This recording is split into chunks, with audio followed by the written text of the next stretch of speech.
Hello बच्चों, आज की कक्षा में आप सभी का बहुत बहुत स्वागत है। आज हम लोग स्पर्श भाग 1 का पाठ 2 काव्य खंड का पाठ 2 दोहे पढ़ेंगे, जिसके रचयिता हैं रहीम दास। पहले आपको पिछली कक्षा में पढ़ाए हुए अंश की पुनरावृत्ति करवा देती हूँ। रहीम ने नीतिपरक दोहे लिखे जो अत्यंत प्रसिद्ध हुए हैं, अत्यधिक प्रसिद्ध हुए हैं और लोकप्रिय भी हुए हैं। उन्होंने अनुभव के आधार पर अपने दोहों की रचना की है। इसमें उन्होंने मानव जीवन के लिए जो उपयोगी बातें हैं उनको बताया है। तो पिछली कक्षा में हमने कुछ दोहे पढ़े, जिसमें कि एक दोहा हमने पढ़ा था जिसमें उन्होंने जीवन से संबंधित एक उदाहरण दिया कि धागे को तोड़ के तो झटके से नहीं तोड़ना चाहिए। जिस प्रकार धागा जो है झटके से तोड़ दिया जाए तो उसमें फिर से जोड़ने के लिए गांठ लगाना पड़ता है और उसका रूप जो है पहले की तरह नहीं होता। उसी प्रकार से हमें प्रेम का संबंध भी बिना सोचे समझे तोड़ना नहीं चाहिए, क्योंकि ये प्रेम संबंध जो है वो प्रेम स्नेह का व्यवहार जो है यदि एक बार टूट जाता है तो उसमें पहले जैसी आस्था नहीं आती है, पहले जैसा विश्वास उसमें नहीं रहता है। तो इसीलिए उन्होंने ऐसा कहा है और उसको जीवन से जोड़ने का प्रयास किया है। और जो उदाहरण है वो हमारे जीवन से संबंधित है। दूसरा दोहा जो उन्होंने लिखा है, उस दोहे में कहा है कि अपनी व्यथा को, अपनी पीड़ा को किसी के समक्ष नहीं कहना चाहिए, क्योंकि अपनी पीड़ा यदि हम किसी से कहते हैं तो लोग उस पर संवेदना तो व्यक्त नहीं करते, वरन उसके लिए वे उसको वो उसकी वे हंसी उड़ाते हैं, मजाक उसको बनाते हैं। तो इसीलिए हमें अपनी पीड़ा को किसी के सामने नहीं कहना चाहिए, अपने दर्द को किसी से कहना नहीं चाहिए। और उसके पश्चात जो है उन्होंने अगला जो दोहा बताया है, अगला दोहा जो हमने पढ़ा है, उस दोहे में उन्होंने कहा है कि अगर किसी एक विषय पर अपना ध्यान यदि लगाया जाए, संपूर्ण रूप से यदि ध्यान को केंद्रित किया जाए तो हमें उस काम में सफलता मिलती है। इसके लिए उन्होंने एक उदाहरण दिया है वृक्ष का, कि यदि हम वृक्ष लगाते हैं तो उसके मूल में सिंचाई करते हैं, यानी उसके जड़ को सींचते हैं, उसके पत्तों को, शाखाओं को नहीं सींचते, बल्कि उसके मूल को जब हम सींचते हैं तो उस मूल से ही वह वृक्ष जो है फलता और फलता है। यानी उसमें पुष्प, पत्ते आते हैं, शाखाएं आती हैं, पुष्प आते हैं और उसके बाद उसमें फल होता है। तो इस तरह से हमें उन्होंने इन अपने जीवन से संबंधित उदाहरणों के माध्यम से नीति की बातें बताई हैं, जिस पर हम यदि अमल करें तो हमें अत्यंत जीवन को आसान बनाने में सहायता मिलेगी। तो इसके पश्चात उन्होंने अगला जो दोहा लिखा है, उस अगले दोहे में उन्होंने ये बताया है कि हमें कीचड़ कहते हैं कि विपत्तिग्रस्त जो व्यक्ति होते हैं वे चित्रकूट जाते हैं, क्योंकि वह स्थान जो है ऐसा है, लोगों का विश्वास है कि वहाँ जाने से शांति प्राप्त होती है। वह अत्यंत मनोरम स्थान है और वहाँ जाने से शांति मिलती है, क्योंकि प्रभु श्री राम को जब वनवास जाना था तो वे भी इसी रास्ते से गए और यहाँ पे उन्होंने विश्राम किया। तो इसीलिए कहते हैं कि यहाँ से चित्रकूट नामक स्थान पे जाने से एक व्यक्ति को शांति मिलती है। अब हम इस दोहे को पढ़ते हैं कि चित्रकूट में रमी रहे रहीमन अवध नरेश। चित्रकूट में रमी रहे रहीमन अवध नरेश, जा पर विपदा पड़त है सो आवत यही देश।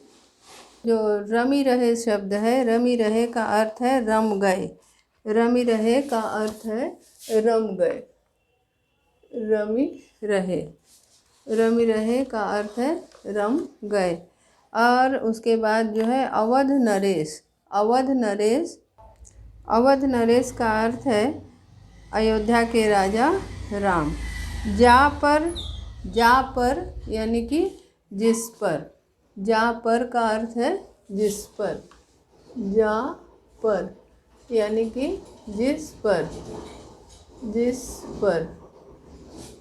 यहाँ पे कवि ये कहते हैं कि अब रहीम दास जी द्वारा जो ये दोहा है, इसमें उन्होंने कहा है कि चित्रकूट की महिमा अपरंपार है। जहाँ श्री राम प्रभु ने श्री राम प्रभु जहाँ पर आकर वनवास के समय थोड़ी समय के लिए विश्राम किया था, ऐसे स्थान की महिमा का वर्णन वे करते हैं। कह रहे हैं कि रहीम राजा राम जो है वनवास के लिए चित्रकूट में ही आकर रुके। यहाँ की प्राकृतिक सुंदरता में उनका मन रम गया। यहाँ की प्राकृतिक सुंदरता में उनका मन रम गया। और रम जाना यानी कि लग जाना। जा पर विपदा पड़त है सोही आवत यही देश।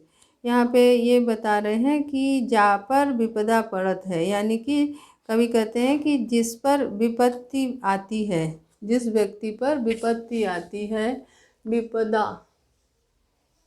विपदा यानी कि विपत्ति, जिस पर विपत्ति आती है सोई आवत यही देश, वह इस स्थान पर आता है, क्योंकि ये स्थान अत्यंत शांतिदायक है, शांति देने वाला है और बड़ा ही मनोरम है।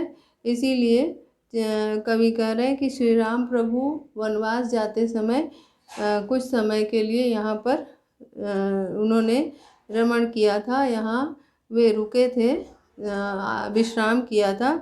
इसीलिए यह जो है ऐसा माना जाता है कि ये स्थान अत्यंत शांतिदायक है। यहाँ की प्राकृतिक सुंदरता जो है लोगों के मन को असीम शांति प्रदान करती है।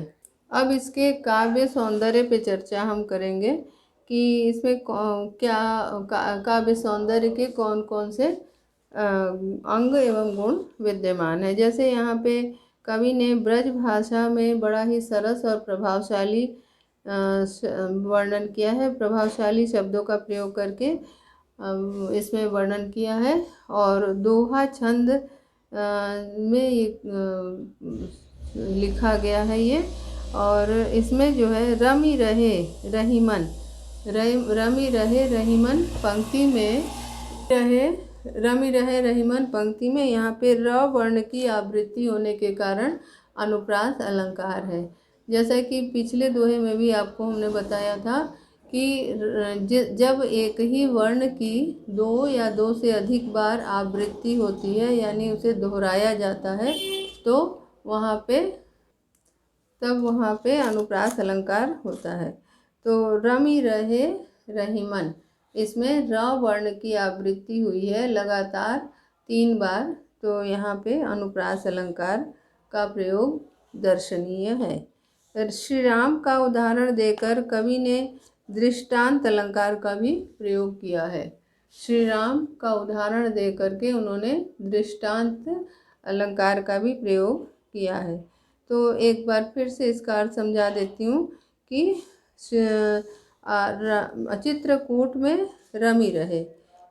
रहीम दास जी कहते हैं कि श्री राम वनवास के लिए चित्रकूट जब जा रहे थे, तो वे चित्रकूट में थोड़ी देर के लिए, थोड़े समय के लिए उन्होंने विश्राम किया था। और यहाँ की जो प्राकृतिक सुषमा है बड़ी ही अद्भुत है, मन को सुंदर लगने वाली है। यहाँ का दृश्य जो है बड़ा ही मनोरम है। अब जिस पर विपत्ति आती है वह शांति पाने के लिए यहाँ पर आता है। यानी कि श्री राम प्रभु को यहाँ आने से मन की शांति मिली थी। और इसी प्रकार लोग, क्योंकि यहाँ पे बड़ा ही सुंदर वातावरण है, ऋषि मुनियों का वास है, सभी पूजा अर्चना एवं ध्यान आदि में लगे हुए हैं, तो इतना सुंदर वातावरण है, इसीलिए लोगों को यहाँ आने से अद्भुत आनंद की प्राप्ति होती है। ये है इसका भावार्थ। अब आगे का दोहा पढ़ते हैं। दीर्घ दोहा अर्थ के, आखर थोरे आही, ज्यों रहीम नट कुंडली, सिमिटी कूद चढ़ जाए। यहाँ पे ये कहा गया है कि पहले शब्द का अर्थ बता देती हूँ कि दीर्घ जो है इसका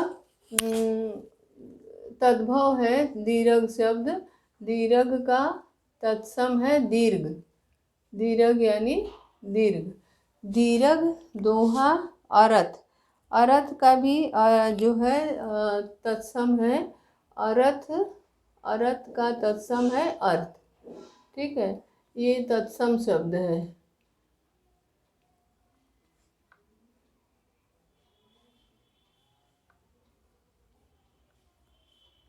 तत्सम शब्द है यहाँ पे।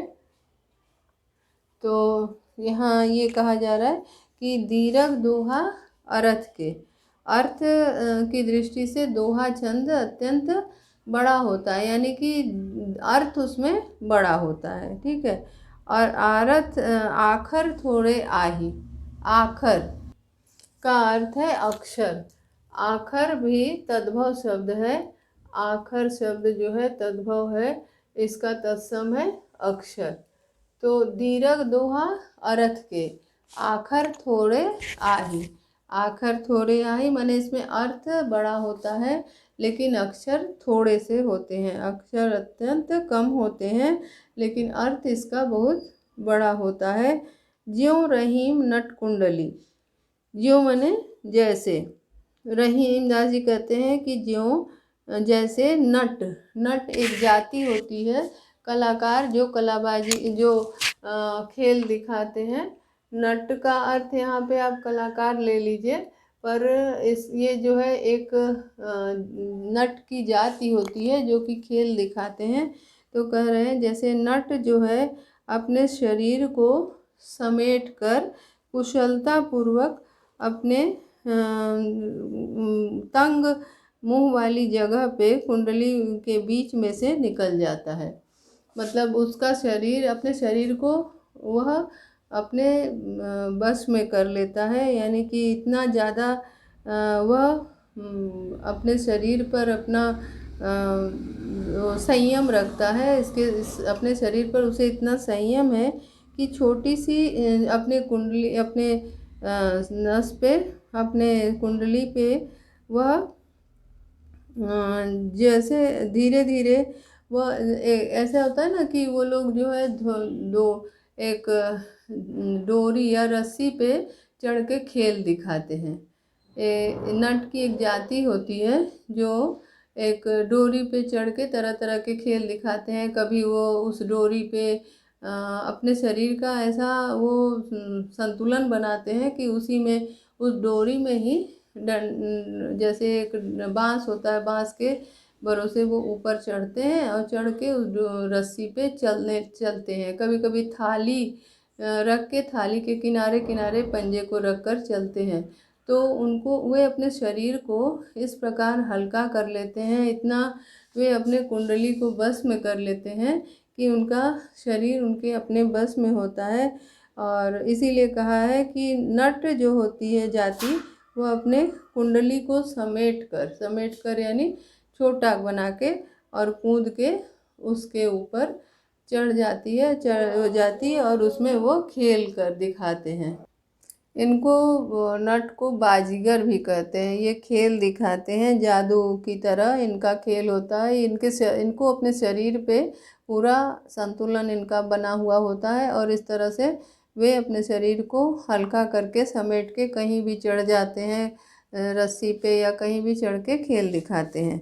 तो यहाँ पे कह रहे हैं कि जिस प्रकार नट जो है अपनी कुंडली को समेट करके कूद के वह कहीं भी चढ़ के खेल दिखाता है। कुंडली के बीच से वह निकल जाता है और उसी तरह से छोटे छोटे शब्दों से रचित जो दोहा छंद है उसमें अर्थ अत्यंत गंभीर होते हैं। उसमें बहुत बड़े गंभीर अर्थ की अभिव्यंजना होती है। यहाँ पे दीर्घ दोहा में द वर्ण की आवृत्ति हुई है। लगातार 2 बार द वर्ण की आवृत्ति हुई है, तो इसीलिए यहाँ पे कौन सा अलंकार होगा? आपने जाना होगा पिछले छंद में कि जहाँ पे एक वर्ण की 2 या 2 से अधिक बार आवृत्ति होती है वहाँ अनुप्रास अलंकार होता है।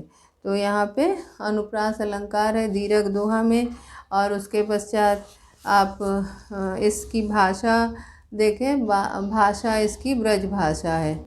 फिर इसमें दोहा छंद का में ये लिखी गई है और दूसरा जो है नीति परक तथ्यों को इसमें लयबद्ध किया गया है।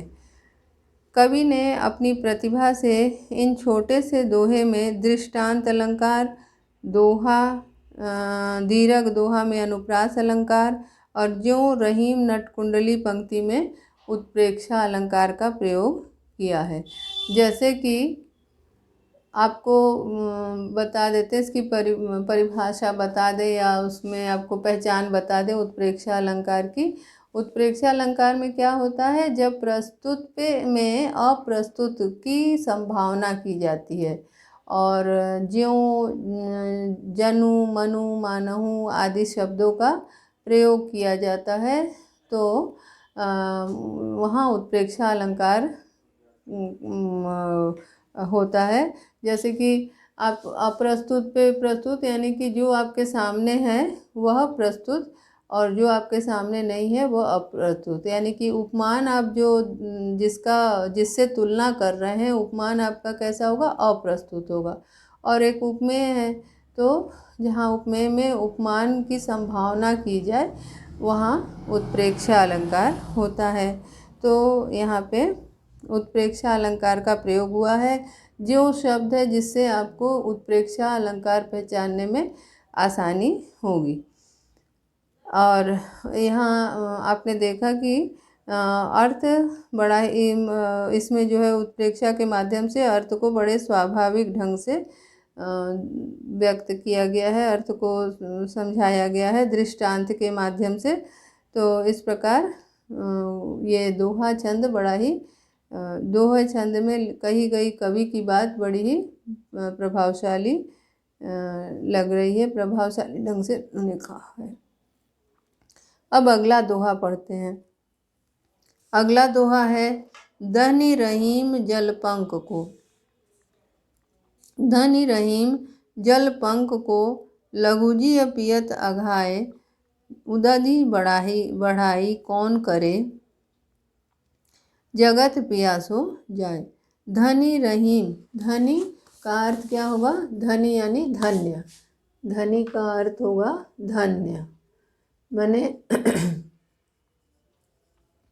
धनी रहीम जल पंक को, पंख युक्त जो जल है, कीचड़ वाला जल है, वह जल धन्य है। क्यों? क्योंकि लघु जीय पियत अघाय।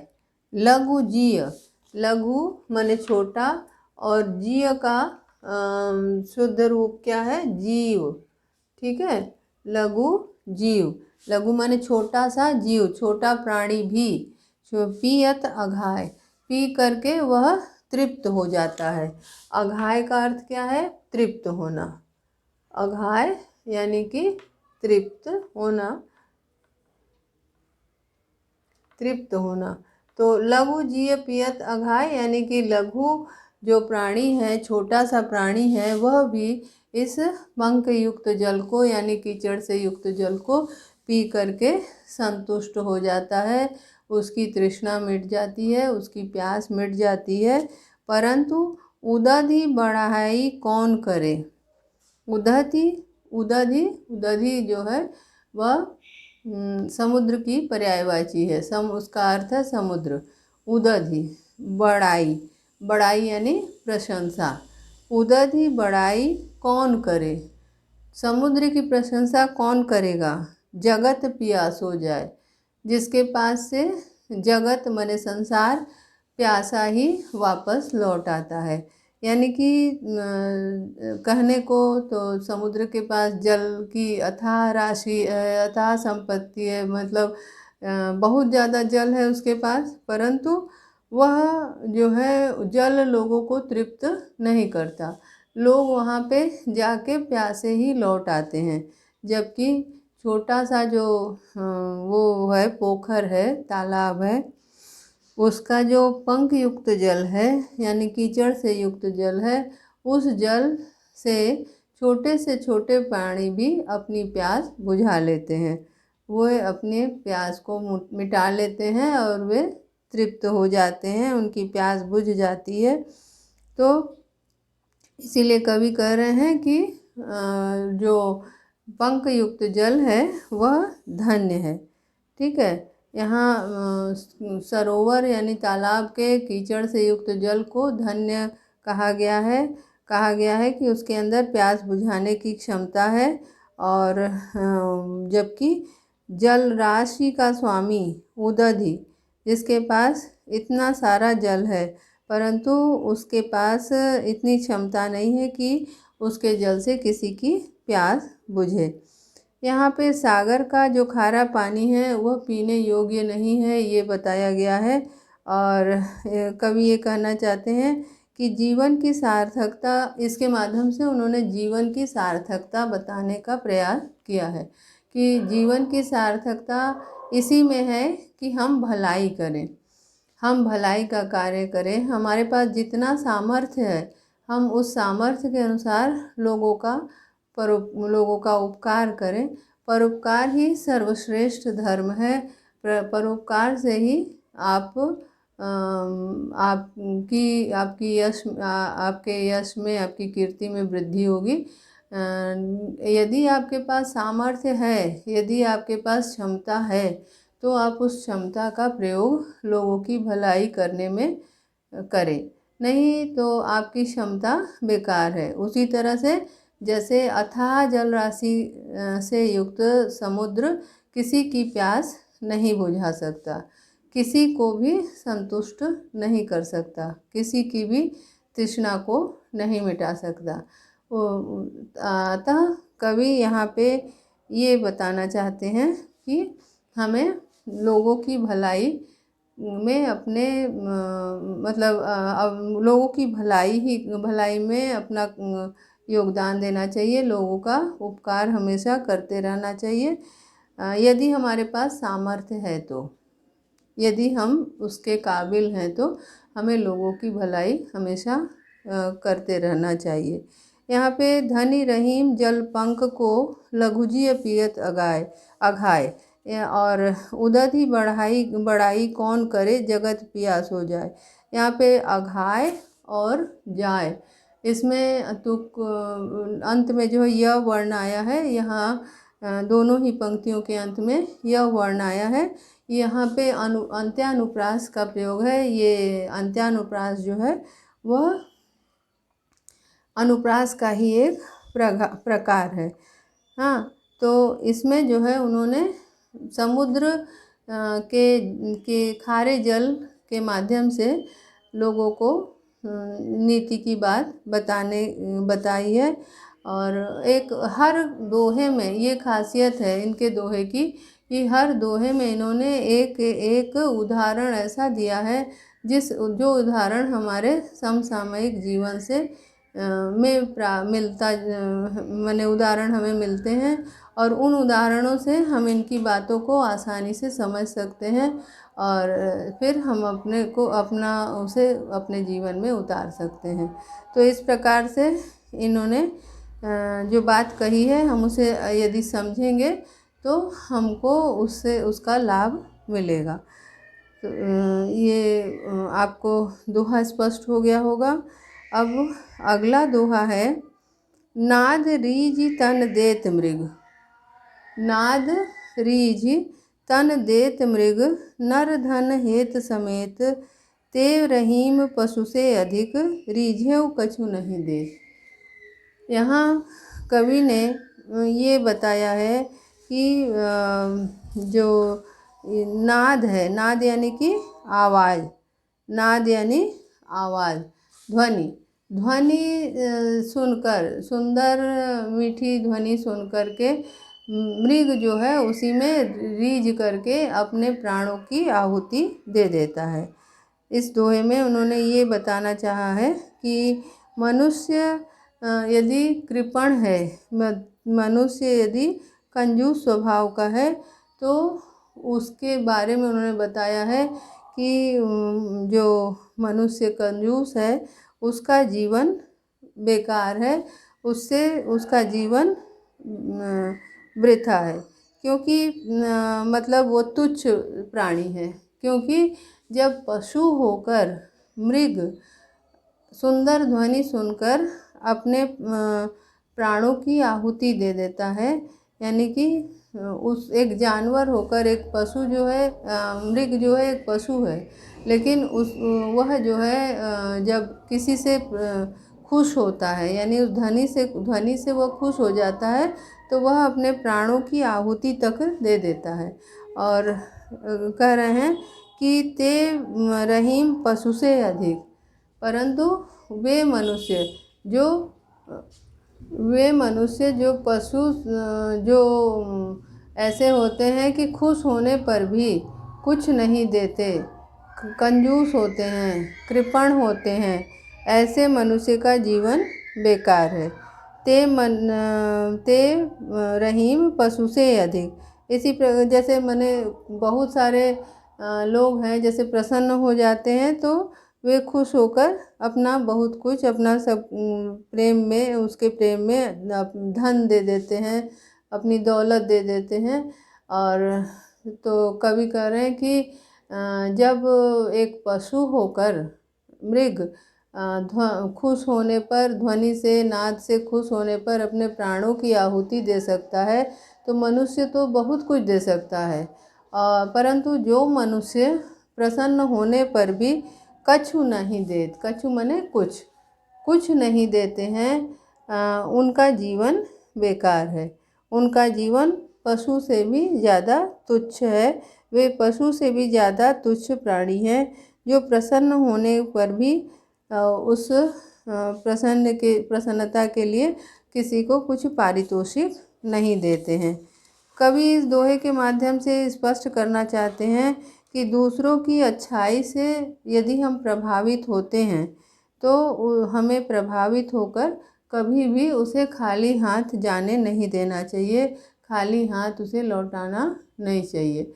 यदि हम किसी के गुण से, किसी के कार्य से संतुष्ट होते हैं, खुश होते हैं, और यदि उसको हम खाली हाथ वापस कर देते हैं, तो हमारा चरित्र कैसा होगा? पशु से भी निकृष्ट होगा।